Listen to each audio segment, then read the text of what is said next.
दोस्तों Agniveer air force form fill up की प्रक्रिया शुरू कर दी गई है। फॉर्म फिलअप प्रोसेस आज से स्टार्ट हुई है और जिसका अंतिम डेट जो रखा गया है वो आपको 23 नवंबर रखा गया, जो कि आप यहाँ पे देख पाएंगे। यहाँ पे सारी जानकारी बताई गई और पूरी जानकारी आपको ऑनलाइन अपडेट stm.in के वेबसाइट पे लेटेस्ट जॉब वाले सेक्शन में आपको मिल जाएगी। तो सारी जानकारी उस वेबसाइट पर भी आकर आप पढ़ सकते हैं। ऑफिशियल वेबसाइट पे आने के बाद यहाँ पर आपको अनाउंसमेंट का ऑप्शन मिलता है, इस पर क्लिक करेंगे तो यहाँ पे बताया जा रहा है कि आपका फॉर्म फिलअप स्टार्ट हो चुकी है, जिसका अंतिम तिथि आपको बताई गई है। और रजिस्ट्रेशन करने के लिए आपको यहीं पर लिंक मिलता है और डायरेक्ट इसका नोटिफिकेशन भी आप डाउनलोड कर सकते हैं। इस पर क्लिक करके इससे जुड़ी पूरी जानकारी आप यहाँ से समझ सकते हैं। इसमें अगर आपकी न्यूनतम योग्यता अगर 12वीं पास है तो आप इस फॉर्म को फिल कर पाएंगे। आइए पूरी प्रोसेस समझते हैं। वीडियो को आप लाइक शेयर कर दीजिए, चैनल को सब्सक्राइब कर लीजिए, आने वाले हर एक वीडियो की नोटिफिकेशन आपको मिल पाएगी। डायरेक्ट आपको रजिस्ट्रेशन वाले पेज पे क्लिक करना होगा। इस पे क्लिक करने के बाद आपको रिडायरेक्ट करेगा इस पेज पे और यहाँ पे एक ऑप्शन मिलता है न्यू यूजर रजिस्टर का, जिस पे क्लिक करना है। अब यहाँ से आपको फॉर्म फिलअप की प्रक्रिया स्टार्ट होती है इंडियन एयरफोर्स का। तो यहाँ पे जो भी कैंडिडेट अपना फॉर्म फिल कर रहे हैं वो अपना डिटेल डालेंगे, जो कि आप अपने 10th के मार्क्स के अकॉर्डिंग होगा। यहाँ पे अपना नाम डालेंगे, साथ ही यहाँ पे अपने पिताजी का नाम डालेंगे, यहाँ पे माताजी का नाम डालेंगे, एक ईमेल आईडी डालना है। उसके बाद नीचे आना है, अपना जेंडर का यहाँ पे चयन करना है, मेल है फीमेल है उसकी जानकारी आप बताएंगे। एक मोबाइल नंबर डालना है और एक ऑप्शन मिलता है गेट OTP, जिस पे क्लिक करके आप अपने नंबर पर एक OTP अनवाएंगे और आपके जो ईमेल दिए गए हैं उस ईमेल पर भी एक OTP जाएगा। उस OTP को यहाँ पे डालेंगे। मोबाइल वाला OTP आपको यहाँ पे डालना है, इस कैप्चा कोड को डालना है और एक ऑप्शन मिलता है साइन अप का, जिस पे क्लिक करना है। इस प्रकार आपका सारा डिटेल आएगा। बोला जा रहा है कि सारा डिटेल सबमिट करना है। तो इस प्रकार आपका रजिस्ट्रेशन सक्सेसफुल होता है। सिंपली ओके वाले पे क्लिक करेंगे। उसके बाद आपके जो ईमेल आईडी है वो ईमेल आईडी यहाँ डालेंगे और पासवर्ड आपके जो मेल आईडी है उस पर भेज दिया गया होगा, उस पासवर्ड को डालें, इस कैप्चा कोड को डालें। साइन इन का ऑप्शन मिलता है, इस पर क्लिक करेंगे। उसके बाद कुछ इस प्रकार का इंटरफेस आएगा। यहाँ पे आपको पासवर्ड चेंज करना है, नया पासवर्ड आपको बनाना होगा। पासवर्ड बताया गया है कि आपको 8 कैरेक्टर का होगा, जिसमें एक आपको बड़े अक्षर का उपयोग करना है, एक छोटे अक्षर का उपयोग करना है, एक अंक का उपयोग करना है और एक सिंबल का उपयोग करना है। मतलब इस प्रकार का पासवर्ड आप क्रिएट करेंगे तो 100% आपका पासवर्ड ले लेगा। वही पासवर्ड को दोबारा कंफर्म करेंगे और सबमिट के ऑप्शन पे क्लिक करेंगे। इस प्रकार आपका पासवर्ड सक्सेसफुल रीसेट होता है। ओके वाले पे क्लिक करेंगे, फिर से उस मेल को डालेंगे, नया पासवर्ड को डालेंगे, कैप्चा को डालेंगे, साइन इन पे क्लिक करेंगे। उसके बाद कुछ इस प्रकार का इंटरफेस आएगा। अब यहाँ पे 4 स्टेप में आपको फॉर्म को फिल करना है। सबसे पहले इसका जो भी गाइडलाइन है इस पर क्लिक करके इसकी पूरी गाइडलाइन को आप एक बार रीड आउट करेंगे, आई एग्री करेंगे, कंटिन्यू टू रजिस्ट्रेशन स्टेप पे क्लिक करेंगे। अब आप यहाँ पे आ जाएंगे। आपका यहाँ से फॉर्म फिलअप की प्रोसेस स्टार्ट होती है। वीडियो को आप थोड़ा सा ध्यानपूर्वक भरिएगा, क्योंकि काफ़ी सारे स्टूडेंट फॉर्म को मिस्टेक करने के बाद कमेंट करते हैं कि मेरा फॉर्म मिस्टेक हो गया, क्योंकि वीडियो को आप पूरा नहीं देखते हैं। यहाँ पे टर्म्स को एक्सेप्ट करें और एक्सेप्ट डिक्लेरेशन पे क्लिक करें और यहाँ पे क्लोज पे क्लिक करें। तो आपने जो जानकारी पहले फिलअप किया था वो कुछ जानकारी आपका पहले से ही फिलअप रहेगा। यहाँ पे बोला जा रहा है कि आपका 10th का जो भी मैट्रिक का सर्टिफिकेट है, मार्कशीट होगा, उसको आपको यहाँ से अपलोड कर लेना है। आपका फाइल का साइज 10 से 50 KB में होगा। इस प्रकार आपका फाइल सक्सेसफुल अपलोड होगा। नीचे स्क्रॉल करना है। आपका जो भी डेट ऑफ बर्थ होगा, जिसके लिए कैलेंडर आपको मिल जाता है, कैलेंडर से पहले ईयर मंथ को चुनेंगे। उससे ऊपर में देखेंगे आपसे बोला जा रहा है कि यदि आप सर्विंग किए हैं IAF में तो यहाँ पे एस करेंगे। एस करेंगे तो उसकी जानकारी आपको बतानी होगी, नहीं किए तो यहाँ पे नो पे क्लिक करेंगे। आपसे बोला जाता है कि आप शादीशुदा है तो ये पहले से अनमैरिड रहेगा, क्योंकि अनमैरिड कैंडिडेट ही इसमें फॉर्म को भरेंगे। अब यहाँ पे आपको डेट ऑफ बर्थ के लिए कैलेंडर मिल जाता है। सबसे पहले आपका जो भी ईयर होगा, यहाँ से क्या करेंगे, अपनी ईयर को चुनेंगे, जो भी मंथ होगा चुनेंगे और जो भी डेट होगा इस प्रकार उसको सेलेक्ट करेंगे तो ये आ जाएगा। अब यहाँ पे डॉक्यूमेंट का साइज जो है 40 से 60 KB होगा, जो कि PDF फॉर्मेट में अपलोड कर सकते हैं। यहाँ पे 7 कंटिन्यू वाले पे क्लिक करेंगे तो आपका पर्सनल डिटेल सक्सेसफुल सेव होता है। क्लोज वाले पे क्लिक करेंगे। क्वालिफिकेशन आप देखेंगे 3 अलग अलग ऑप्शन मिलते हैं। पहला ऑप्शन उनके लिए है जो 12वीं पास किए हुए हैं जो कैंडिडेट, और साथ ही आपके पास इंग्लिश होना चाहिए। चाहिए आप आर्ट्स से भी किए हो, कॉमर्स से किए हो, अगर इंग्लिश है तो आप इस फॉर्म को एलिजिबल है। साथ ही अगर फिजिक्स और मैथ आपका नहीं भी है फिर भी आप इसके लिए एलिजिबल है, तो फर्स्ट ऑप्शन आपके लिए। दूसरा है 3 ईयर का जो कैंडिडेट डिप्लोमा किए इंजीनियरिंग में उनके लिए है।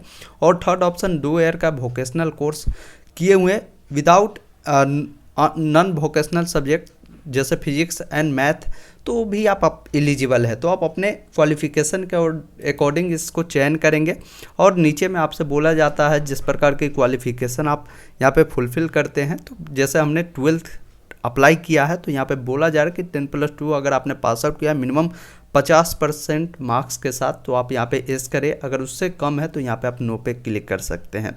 जैसे ही आप इस पर क्लिक करेंगे तो यहाँ पे बोला जा रहा है कि क्या आपने जो इंटरमीडिएट किया है वो फिजिक्स मैथ आपका सब्जेक्ट था तो आप एस करेंगे, नहीं था तो नो पे क्लिक करेंगे। तो मेरा था तो हम एस पे करते हैं। उसके बाद आपका कौन सा स्ट्रीम था, साइंस, आर्ट, कॉमर्स, आप अपने अकॉर्डिंग चुनेंगे। नीचे स्क्रॉल करेंगे, यहाँ पे आपसे बोला जा रहा है कि आप जो भी सब्जेक्ट है आपका, तो ग्रुप अप्लाइंग में यहाँ पे ध्यान रखेंगे साइंस वाले कैंडिडेट के लिए आपको काफ़ी सारा ऑप्शन है। जैसे साइंस सब्जेक्ट है, अदर देन साइंस सब्जेक्ट है, और both science and other than science subject है। तो अगर साइंस वाले कैंडिडेट है तो आप अपने अकॉर्डिंग देखेंगे। आर्ट वाले कैंडिडेट होंगे तो अदर देन साइंस सब्जेक्ट आपके लिए कंपल्सरी होगा। नीचे स्क्रॉल करेंगे, आपका जो भी बोर्ड रहा होगा इंटरमीडिएट का वो चुनेंगे। काफ़ी सारे बोर्ड का नाम है, अपना बोर्ड यहाँ पे आप देख लेंगे। आपके इंटरमीडिएट में जो भी आपका नंबर रहा होगा वो नंबर बताएंगे। मिनिमम 50% मार्क्स होना ज़रूरी है तब इस फॉर्म के लिए एलिजिबल है। और एग्जांपल में बताया गया कि कोई कैंडिडेट का अगर मान लीजिए 59.9% उनका नंबर है तो आप डायरेक्ट 59% लिखेंगे, नहीं कि आप 60% लिखेंगे। ये जो लास्ट डिजिट है वो आपको लिखना ज़रूरी नहीं है, तो आप इस चीज़ को ध्यान रखेंगे। डायरेक्ट आप 59 इस प्रकार लिखेंगे। अगर 59.2 भी होगा फिर भी आपको डायरेक्ट 59 ही आपको लिखना है, इस चीज़ को ध्यान रखिएगा। अब यहाँ पे आपसे बोला जा रहा है कि आपका जो भी मार्कशीट है जो कि इंटरमीडिएट का है वो आपको अपलोड करना होगा। इसके लिए यहाँ पे क्लिक करेंगे, जहाँ भी मार्कशीट आपने इंटरमीडिएट का रखा है उसको यहाँ से अपलोड करेंगे। ये भी पीडीएफ फॉर्मेट में ही होगा, इस चीज़ को आप ध्यान रखिएगा। फिर आप नीचे आएंगे, यहाँ पे आपसे बोला जा रहा है अब आपका इंटरमीडिएट में इंग्लिश में जितना भी परसेंट नंबर मिला होगा उसकी जानकारी आप यहाँ पे बताएंगे। उसके अलावा आपके मैथ में जितना परसेंट रहा होगा वो आप इसकी जानकारी देंगे। ये अगर आप साइंस वाले कैंडिडेट है तो आपसे मांगा जा रहा है। आर्ट वाले अगर आप होंगे तो ये डिटेल आपसे नहीं मांगा जाएगा। फिजिक्स में आपका कितना परसेंट है उसकी जानकारी आप यहाँ पे आप देंगे। उसके बाद बोला जा रहा है यदि आपके पास कंप्यूटर का नॉलेज है तो आप यहाँ पे एस करेंगे। इस चीज़ को ध्यान रखिएगा, एस करेंगे तो आपका जो फेज 2 टेस्टिंग होगा जिसमें आपको ये सर्टिफिकेट आपसे मांगा जाएगा। इस चीज़ को आप ध्यान रखिएगा। आप जिस भी प्रकार के कंप्यूटर का नॉलेज रखते हैं, बेसिक या इंटरमीडिएट या एडवांस, तो आप अपने अकॉर्डिंग बताएंगे, इस प्रकार इसको चुनेंगे। उसके बाद बोला जा रहा है कि यदि आपके पास एडिशनल कोई मार्कशीट है तो वह पेश करेंगे। ये कहने का मतलब है बहुत सारे ऐसे अभ्यर्थी होते हैं जो सुपरमेंट्री से एग्ज़ाम देते हैं नंबर बढ़ाने के लिए, तो उनके पास होता है तो वैसे करेंगे, अन्यथा यहाँ पे नो पे क्लिक करेंगे तो ये अपलोड करना ज़रूरी नहीं है। ऐसे करेंगे तो मार्कशीट आपसे मांगा जा रहा है। यहाँ पे देखिए आपसे बोला जा रहा है कि इसका जो फेज 2 टेस्टिंग होगी जिसमें हायर एजुकेशन क्वालिफिकेशन जो भी आपने यहाँ पे दिया है इंटरमीडिएट का उसका जो सर्टिफिकेट है आपको प्रस्तुत करनी पड़ेगी, जिसके लिए बोला जा रहा है कि आपका स्टेटस क्या है। आप उसको अगर मान लीजिए अपेयरिंग में अप्लाई कर रहे हैं, अभी पढ़ ही रहे हैं, परसुइंग में इसको डाल रहे हैं तो आप परसुइंग डाल सकते हैं। अगर आप उस कोर्स को कंप्लीट कर चुके हैं तो यहाँ पे कंप्लीट वाले पे क्लिक करेंगे। अब बोला जा रहा है कि आपका जो हायर एजुकेशन क्वालिफिकेशन टाइप है इंजीनियरिंग है या नॉन इंजीनियरिंग है वो अपने अकॉर्डिंग चुनेंगे। उसके बाद यहाँ पे बोला जाता है जैसे हमने नॉन इंजीनियरिंग चुना है तो बोला जा रहा है कि किस प्रकार का आपका स्ट्रीम था वो बताएंगे। और सेव एंड कंटिन्यू का जो ऑप्शन है जिस पे आपको क्लिक करना है तो आपका क्वालिफिकेशन डिटेल सक्सेसफुल सेव होता है। अब आपका एडिशनल डिटेल आता है जिसमें आपसे बोला जा रहा है कि यदि आप एनसीसी कैंडिडेट है तो एस करेंगे। उसके अलावा आपसे बोला जा रहा है चिल्ड्रेन सर्विंग या रिटायर्ड डिस्चार्जेज है तो आप ये बताएंगे, एस करेंगे, अन्यथा नो पे क्लिक करेंगे। उसके अलावा बोला जा रहा है यदि आप डिस्चार्ज इंडियन आर्मी या इंडियन नेवी गवर्नमेंट एम्प्लॉय रहे थे तो उसकी जानकारी आप बताएंगे, अन्यथा नो वाले पे क्लिक करेंगे।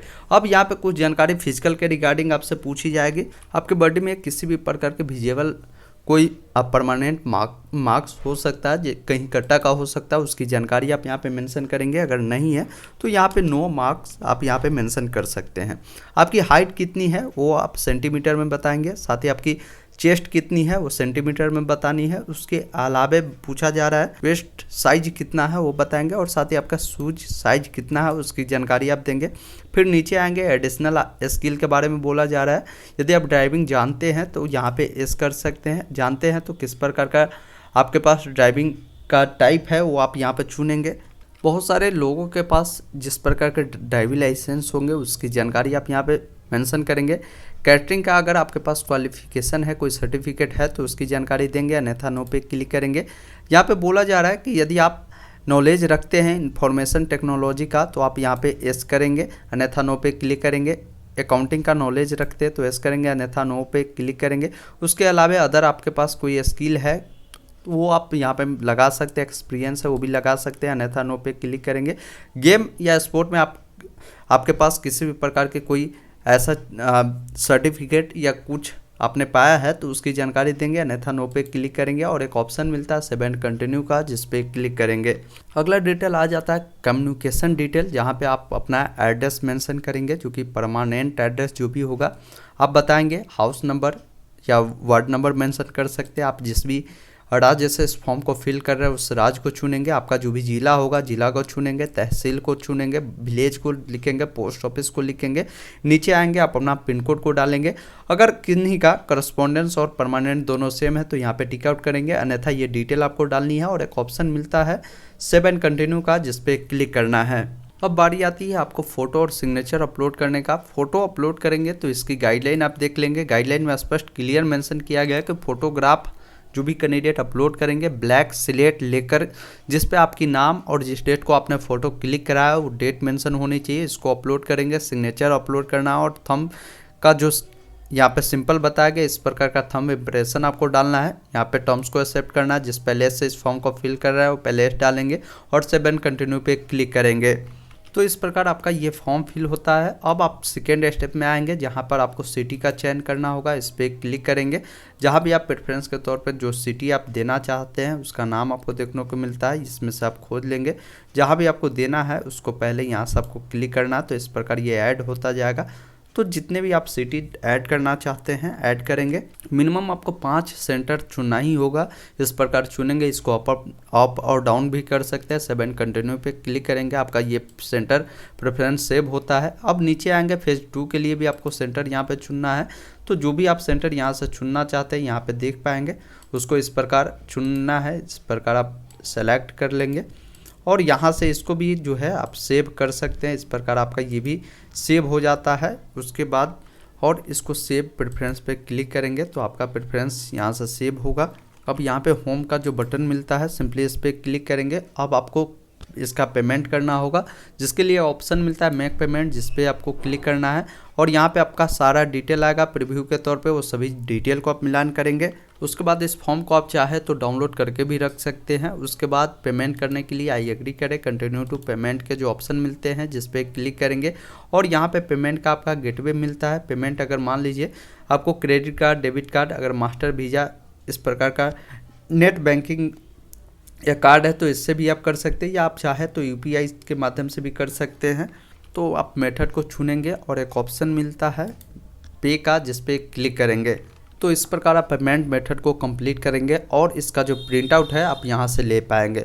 तो इस प्रकार आप इस फॉर्म को फिलअप करेंगे इंडियन एयरफोर्स का। हमने सारी जानकारी बताया और सारी जानकारी वीडियो डिस्क्रिप्शन में जो लिंक दी गई है उस पर भी बताई गई है, आप वहाँ से सारी जानकारी समझ सकते हैं।